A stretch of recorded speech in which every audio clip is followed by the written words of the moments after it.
So let's start. So how can we find out the axis of symmetry present in the molecule? किसी molecule के अंदर अगर axis of symmetry present है तो किस axis के through present है, and which direction it is present, like if it is in x or whether it is in y or whether in z axis, किस direction में symmetry axis present है, that we have to find कि वो कैसे अपने को पता लगेगा. So for that purpose, first we take C and Z axis. Z means Z direction में जो axis होगी उसको अपन कैसे पता लगाते हैं. So this is the water molecule. X, Y and Z. These are three coordinates or axis. X axis, Y axis and Z axis. अब इसको अगर अपन, ये जो रोटेशन आपको दिख रहा है ये along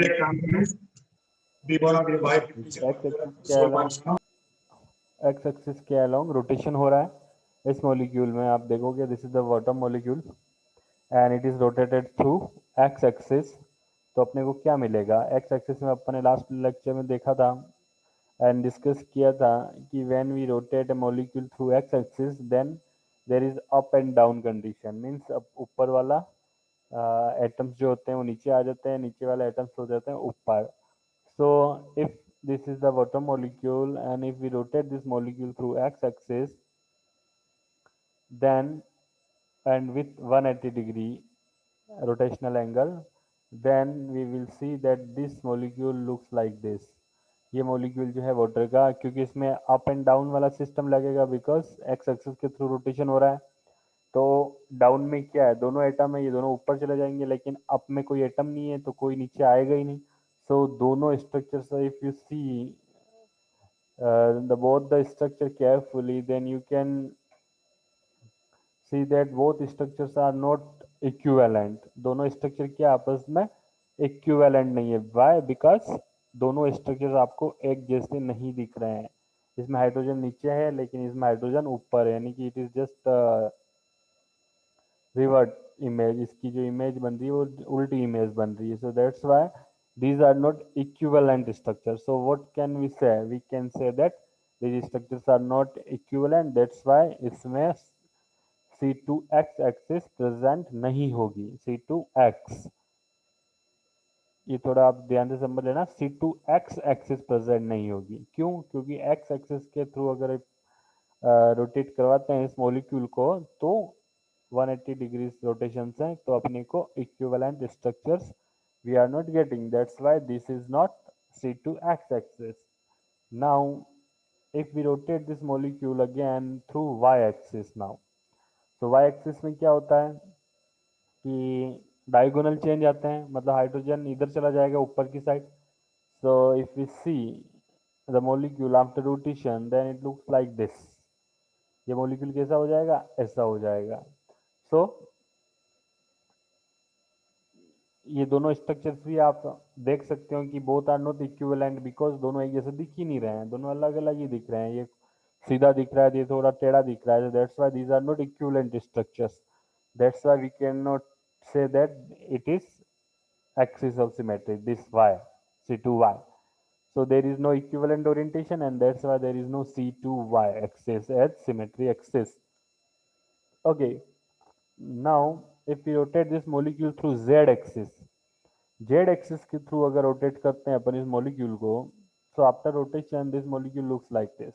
z axis के थ्रू अगर 180 डिग्री का रोटेशन देते हैं तो ये मॉलिक्यूल अपने को ऐसा दिखेगा, क्योंकि through z axis what are the changes? Changes are the left and right, यानी कि लेफ्ट जो होता है वो राइट हो जाता है, राइट होता है वो लेफ्ट हो जाता है. सो that's why after 180 degree rotation through z axis we are getting equivalent form. We are getting equivalent form. Why these are equivalent? Because both are the same structure. Same means दोनों एक जैसे ही है. So that's why we can say that these are equivalent structures, and if these are equivalent structures, it means this axis rotation through z axis can be considered as axis of symmetry. So we can say कि ये जो molecule है water molecule, इसमें C to Z axis will be as principal axis or it will be symmetry axis or axis of symmetry. X axis वापस समझ लो, X axis के through rotation करवाया, अपने को इक्विवेलेंट रोटेशन नहीं मिला, so that's why we can say that there is no C2x। Y axis के थ्रू रोटेशन करवाया अपने इसको, और अपन ने वापस अपने को क्या नहीं मिला, इक्विवेलेंट फॉर्म मिली नहीं, that's why we can say there is no C2y। But Z axis के थ्रू अगर अपन रोटेशन करवाते हैं with the same angle 180 degree, तो क्या होगा, अपने को इक्विवेलेंट फॉर्म मिल रही है। इक्विवेलेंट फॉर्म मिलने से अपन क्या बोल सकते हैं कि यहाँ पर C2z प्रेजेंट है।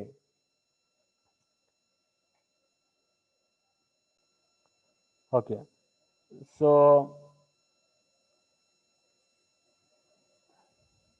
now consider this molecule, suppose this is ammonia molecule। Okay, ammonia molecule में क्या होता है, C3Z एक्सिस प्रेजेंट होती है। C3Z एक्सिस क्यों प्रेजेंट होगी, बिकॉज C3Z एक्सिस यानी कि Z एक्सिस के अराउंड अगर अपन रोटेट करवाएंगे तो अपने को क्या मिलेंगे, इक्विवेलेंट ओरिएंटेशन मिलेंगे, यानी कि इक्विवेलेंट फॉर्म मिलेगी, इक्विवेलेंट फॉर्म मिलेगी। That's why we will say कि ये C3Z एक्सिस प्रेजेंट है। सिमिलरली अगर अपन PtCl4 की बात करें तो इसमें क्या होगी, C4Z एक्सिस प्रेजेंट होगी, C4X नहीं होगी, C4Y नहीं होगी, वह C4Z एक्सिस प्रेजेंट होगी। क्यों होगी C4Z axis present, because after rotation through this C4Z axis we are getting equivalent form, that's why इसमें क्या है, C4Z एक्सिस प्रेजेंट है, ना कि C4X और C4Y। ये बात आपको थोड़ा सा समझना है। जैसे अगेन CP यानी कि साइक्लोपेंटाडाइनिल मॉलिक्यूल है, उसमें क्या होगा, C5 एक्सिस प्रेजेंट होगी, बट वो Z एक्सिस के डायरेक्शन में होगी, Z में, तो C5Z होगी। क्यों, क्योंकि उसके थ्रू अगर अपन 72 डिग्री का रोटेशन करवाएंगे तो अपने को क्या मिलेंगे, इक्विवेलेंट ओरिएंटेशन मिलेंगे, सो that's why C5Z axis present है साइक्लोपेंटाडाइन मॉलिक्यूल में। सिमिलरली अब अपन कंसिडर करते हैं CNY कि कौन से मॉलिक्यूल में CNY एक्सिस प्रेजेंट होती है। For example if you see this hydrogen peroxide molecule H2O2, this is H2O2 molecule, hydrogen peroxide molecule. इसका स्ट्रक्चर ऐसा होता है, दोनों हाइड्रोजन दोनों ऑक्सीजन बीच में है, दोनों हाइड्रोजन एक एक ऑक्सीजन से लगे हुए हैं। तो इसके ऊपर अगर अपन if we rotate this molecule through X direction with 180 degree angle, X axis के डायरेक्शन में अपन इसको रोटेट करते हैं और 180 डिग्री के एंगल से रोटेट करेंगे तो अपने को कैसा मिलेगा, क्योंकि एक्स एक्सिस में रोटेट कर रहे हैं, इसका मतलब एक्स एक्सिस की कंडीशन क्या है, अप एंड डाउन। जो मॉलिक्यूल में एटम ऊपर होते हैं वो नीचे हो जाते हैं, नीचे होते हैं वो ऊपर हो जाते हैं। लेकिन इक्विवेलेंट फॉर्म में अपने को क्या कंडीशन है कि जो एटम जहाँ से रोटेट करता है तो वहां पे वही एटम वापस आना चाहिए या उसके जैसा एटम आना चाहिए, तभी अपन इक्विवेलेंट फॉर्म बनते हैं।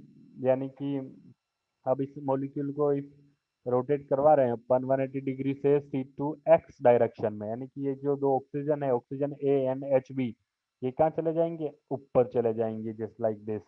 ऑक्सीजन ए कहाँ चला गया, ऊपर, क्योंकि नीचे था एक्सिस से, तो ये ऊपर चला गया, ये ऑक्सीजन ऊपर था, ये ऑक्सीजन नीचे आ गया। ये HB यहाँ था, अब इस केस में HB ऊपर चला गया। बट ये दोनों एक जैसे नहीं दिख रहे हैं आपको, अगर इनको आप केयरफुली नोट करेंगे, नोटिस करेंगे, so these are not equivalent. क्यों नहीं है इक्विवेलेंट, बिकॉज इसमें हाइड्रोजन ऊपर की साइड है, इसमें हाइड्रोजन नीचे की साइड है। इसमें ये ऑक्सीजन नीचे की साइड है, this oxygen is upper side. ये जो ऑक्सीजन है अपर साइड में, ये this oxygen in lower side है, और ये हाइड्रोजन यहाँ ऊपर है, ये हाइड्रोजन नीचे है, यानी कि दोनों स्ट्रक्चर्स एक जैसे नहीं है। That's why we will say these are not equivalent structure. So इसमें क्या होगा, C2X प्रेजेंट होगी नहीं। सिमिलरली अगर अपन Y की कंसिडर करें, if we consider the rotation through Y axis, C2 rotation with Y axis के थ्रू अगर अपन रोटेट करवाते हैं इस मॉलिक्यूल को, तो Y एक्सिस में क्या होता है, अपने को पता है कि डायगोनल में चेंज हो जाता है। डायगोनल में चेंज कैसे होगा कि ये ऑक्सीजन इस ऑक्सीजन की जगह चला जाएगा, ये ऑक्सीजन इस जगह ऑक्सीजन की जगह चला जाएगा, एंड ये हाइड्रोजन ये इस हाइड्रोजन की जगह चला जाएगा, लाइक दिस। अगर आप इसको ध्यान से देखोगे तो ऑक्सीजन ने अपनी प्लेस चेंज कर ली है, हाइड्रोजन ने अपनी अपनी प्लेस चेंज कर ली है। बट हाइड्रोजन की जगह हाइड्रोजन ही आया है, ऑक्सीजन की जगह ऑक्सीजन ही आया है. So that's why these structures are equivalent. Why? Because both are the same not same but एक जैसे ही है, similar to each other. That's why we will say these are equivalent structures. And अगर अपन को किसी axis के through equivalent structure मिलता है तो we will say that this axis can be considered as axis of symmetry. तो अपन क्या कहेंगे कि इक्विवेलेंट स्ट्रक्चर मिल रहा है C2Y की रोटेशन पे, दैट्स वाई इसमें क्या प्रेजेंट हो सकता है, प्रेजेंट होगा C2Y. अपन जेड एक्सिस के थ्रू अब देखते हैं, इस मॉलिक्यूल को अपन जेड एक्सिस के थ्रू रोटेट करवाते हैं तो जेड एक्सिस का कंडीशन क्या है, left to right, right to left. So left में क्या है, ऑक्सीजन ए, ये यहाँ आ जाएगा, ये यहाँ आ जाएगा, ये हाइड्रोजन यहाँ आ जाएगा, ये हाइड्रोजन यहाँ चला जाएगा. तो रोटेट करवाएंगे तो ये मॉलिक्यूल कुछ इस तरह से अपना दिखेगा. बट अगर अपन if you see this molecule carefully you can see that these are not similar structure. एक जैसे स्ट्रक्चर नहीं है. क्यों? क्योंकि हाइड्रोजन ऊपर की साइड है, ये हाइड्रोजन नीचे की साइड है. Okay, so that's why we will say these are not equivalent structures and there is no C2Z axis present. So in case of H2O2, C2Y axis as axis of symmetry. Now just see this molecule ethane, CH3, CH3. अब इस CH3 molecule को अपन अगर x direction में rotate करवाते हैं C3 यानी कि 120 degree angle से. If we rotate this molecule through x direction in x direction through 120 degree rotational angle, so we will see that hydrogen अपनी पोजीशन पे है, स्ट्रक्चर भी सेम है, हाइड्रोजन अपनी ही पोजीशन पे रहेगा. मतलब जिस हाइड्रोजन नंबरिंग चेंज हुई है वरना हाइड्रोजन की जगह हाइड्रोजन ही आया है. That's why we will say this is equivalent orientation. Okay, क्यों? देखो ये हाइड्रोजन यहाँ है तो इस यहाँ पे भी हाइड्रोजन है, ये हाइड्रोजन यहाँ पे है, यहाँ पे भी हाइड्रोजन है, ये तीनों भी सेम है. Okay, so that's why we will say here is C2X axis is present.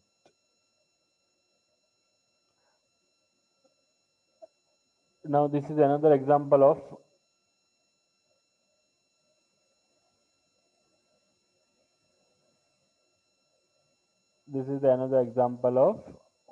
कि कौन कौन से तीनों एक्सिस प्रेजेंट होती है, यानी all three C2 axis are present.